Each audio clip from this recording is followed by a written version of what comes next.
It's day 360. of the 29th year and beyond. Well, um, we are in the home stretch.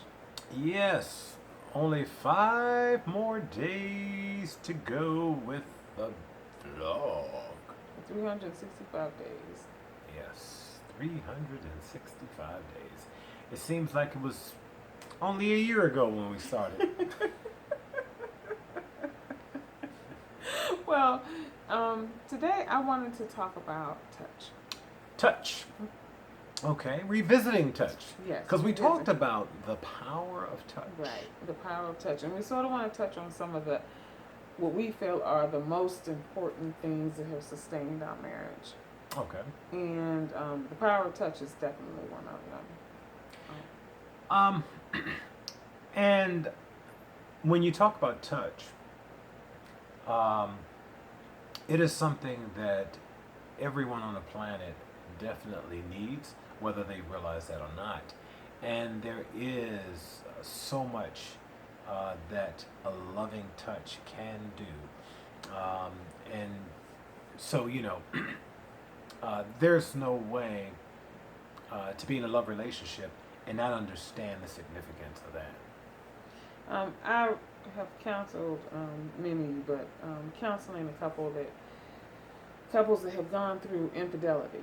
And one of the things that we try to help them to understand is that need to reconnect through touch.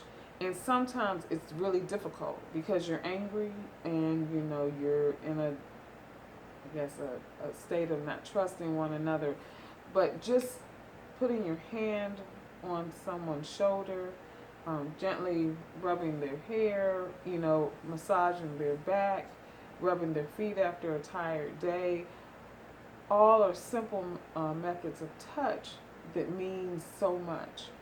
Well, when you talk about touching someone intimately, whether it's, like Gail said, touching the lower of their back, massaging their feet, those things require intimacy, but also humility. You have to be willing to humble yourself in order to get that intimate with someone because the pretense, the bravado, all of that, being distant, being disconnected, all of that really, really has to fall by the wayside.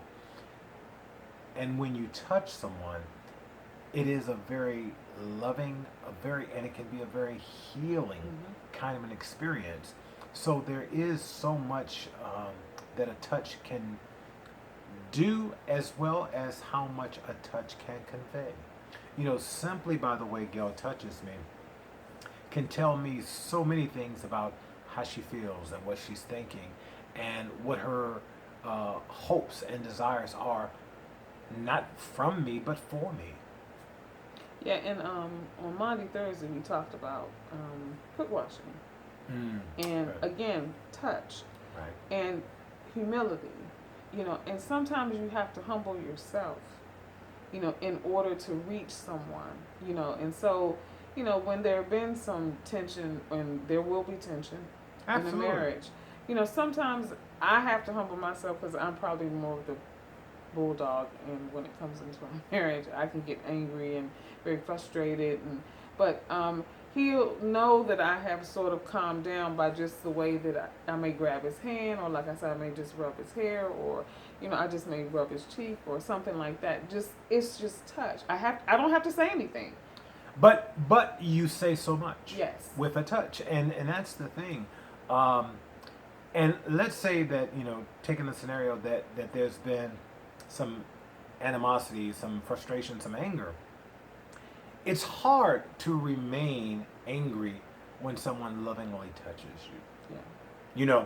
You have to determine, okay, is this, whatever this is that I'm bent out of shape about, do I want to stay in that place, or do I want to allow that to dissipate and come back to a place of peace, of comfort, of joy, of love, of healing? Because I guarantee you, no matter how mad I am, if she starts to rub the back of my head, all sucky now. So remember, touch is really powerful, really intimate, really humbling. it's a wonderful, wonderful way to convey so much without words. That's right. Until tomorrow, if the Lord says the same. Bye.